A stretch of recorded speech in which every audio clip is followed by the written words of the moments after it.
سيدنا محمد وعلى آله وصحبه أجمعين. رب اشرح لي صدري ويسر لي أمري واحلل عقدة من lisani yafqahu qawli wa ba'du. Bapak-bapak, ibu-ibu, jamaah salat subuh Masjid Al-Muharram Kompleks Etnik RI Cidodol Baru Kebayoran Lama, wabil khusus kepada para pengurusnya yang saya hormati dan Allah muliakan insyaallah. Alhamdulillah, kita bersyukur kepada Allah pada pagi hari ini kita dapat berkumpul kembali mengawali aktivitas dengan berbagai macam kebaikan, ketaatan. Kita hadir di salah satu rumah Allah yang kita cintai, Masjid Al-Muharram ini. Insyaallah jejak-jejak kaki kita, tapak-tapak kaki kita akan dihimpun oleh Allah menjadi jejak-jejak kebaikan yang memberatkan timbangan amal soleh kita kelak yaumul hisab. Kita menjadi saksi bahwa kita adalah orang-orang yang memakmurkan masjid Allah Subhanahu wa taala, mencintai ilmu, mencintai Al-Quran. Pagi hari ini seperti biasa Bapak Ibu, kita akan mentadabburi ayat Al-Quran yang kita berikan tema tentang mempersiapkan husnul khatimah. Jadi para jemaah sekalian yang berbahagia, setelah Ramadan ini kita sudah selesai, kita sudah mendapatkan satu kebaikan, keuntungan yang amat sangat besar. Tentu apa biasanya kalau orang habis dapat kebaikan, yang muncul perasaan dalam dirinya apa? Bahagia dan bersyukur.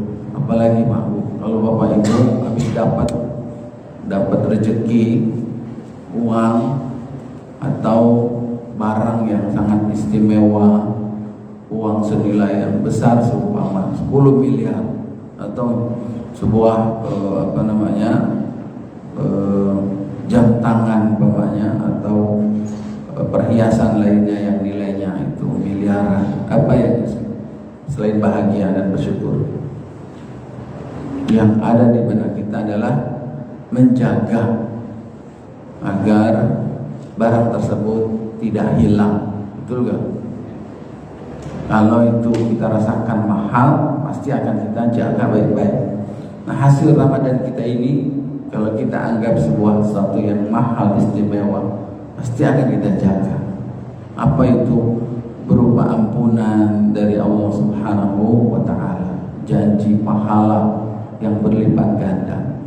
Yang ada di benak kita adalah kita ingin terus ini ada dalam hidup kita sampai kita wafat. Dan yang ditakutkan dalam wafat itu adalah ketika kita tidak meraih husnul khatimah.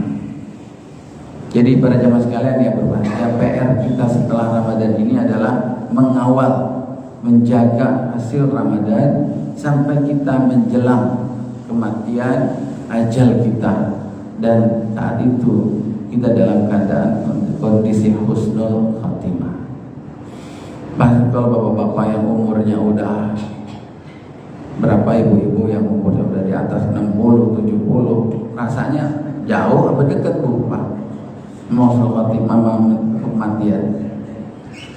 Udah dikit lagi, yang muda aja sebenarnya sama dengan yang tua, ya. Belum tentu yang tua duluan, yang muda bisa aja. Tapi rasa-rasanya kalau yang tua itu seharusnya lebih pantas, lebih patut untuk mempersiapkan husnul khatimah. Jadi para jamaah sekalian yang berbahagia, ada yang menarik ketika kita berbicara tentang husnul khatimah, yaitu tentang umumnya orang itu takut terhadap kematian. Itu lebih besar daripada mempersiapkan husnul khatimah. Tadi ayat yang saya baca di rakaat kedua itu menggambarkan tentang banyaknya orang yang lari dari kematian, tidak mau mengingat mati, hingga akhirnya dia merasa muda terus dan seolah-olah usianya masih lama. Ya, jadi lari bukannya malah mempersiapkan husnul khatimah. Biasanya orang di benaknya kenapa lari dari mengingat kematian? Karena yang ada di benaknya adalah bahwa mati itu adalah sakit.